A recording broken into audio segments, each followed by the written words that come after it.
Before I begin, if you enjoy real-life stories of heartbreak and betrayal, make sure to subscribe to my channel and hit the bell icon so you never miss an upload. Also, I'd love to hear your thoughts. Share them in the comments at the end. Let's talk about this together. I'll never forget that night.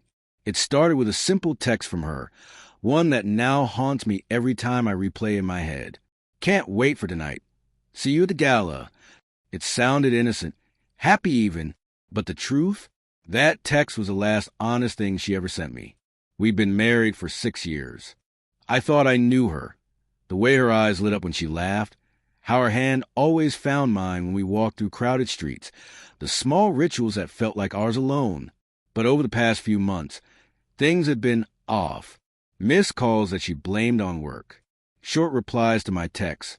A sudden defensiveness whenever I asked where she was or who she'd been talking to. I told myself I was imagining it.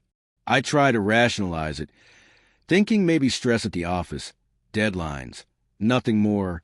The office gala was supposed to be fun, a night to dress up, mingle, and celebrate the year's accomplishments.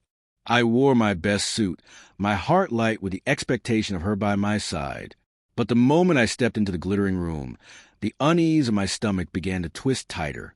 I should have noticed it then. The way she laughed a little too long at someone's joke, the way she avoided my gaze, how her hand lingered on a stranger's arm just a fraction longer than it should. I wandered to the crowd, drink in hand, telling myself I was overreacting. And then I saw him, her boss, Richard. I knew him, of course.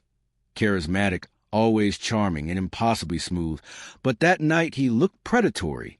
And my wife, she looked different. I didn't understand it at first. Then it happened. She laughed. Not just a little chuckle, but that full-bodied, gleeful laughter that I hadn't heard in years. And before I could move, before I could even process the moment, she leaned forward and kissed him. A quick kiss at first, then another, and then she laughed again, as if she hadn't a care in the world. And I was frozen, standing there in the glittering lights, surrounded by people, but completely alone. For a long moment, I thought I was dreaming. My mind raced. Maybe it was a joke. Maybe they were acting for someone else's entertainment. But the expressions on their faces, the casual intimacy, the way she pulled back just slightly to look at him, it was real. It wasn't a mistake. I left the gala without saying a word.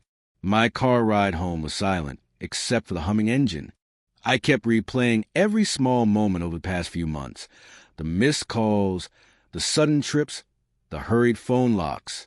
The pieces clicked into place like shards of glass slicing my chest. Every memory of her now carried a sting. Every smile a lie. I confronted her the next day. I asked calmly at first, tried to give her a chance to explain. Her voice shook, not with guilt but with something else, defensiveness, fear, maybe relief that I had noticed. She didn't deny it. She said it was complicated, that it wasn't just about him, that she felt neglected. Every word felt like salt on a wound I didn't even know I had.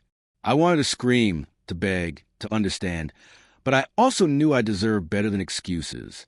We spent hours talking, or rather, she talked and I listened. I asked her how long it had been going on, how she could hide this from me, how she could laugh in front of everyone while I stood right there. She cried, admitted mistakes, whispered apologies that sounded like rehearsed lines. And somewhere in the midst of my heartbreak, I realized that love alone wasn't enough to erase betrayal. I moved out a week later, not in anger, but in quiet determination to reclaim the life she had tried to fracture.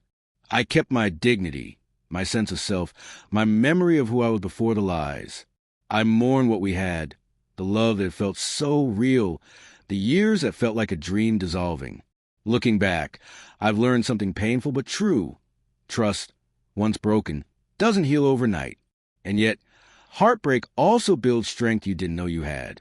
I'm learning to smile again, to believe in honesty and love without fear. The sting remains, but it no longer defines me. If there's one thing I want you to take from this story, it's this. Betrayal can happen to anyone, even when you think you're safe. But your worth, your dignity, and your right to peace aren't negotiable. Protect them. Hold them close. And remember, sometimes the hardest goodbye is the one that sets you free. If you felt this story, share your thoughts below in the comments. Have you ever experienced a betrayal like this? How did you handle it? I want to hear from you. And again, don't forget to subscribe for more real-life stories of heartbreak, betrayal, and the strength it takes to rise again.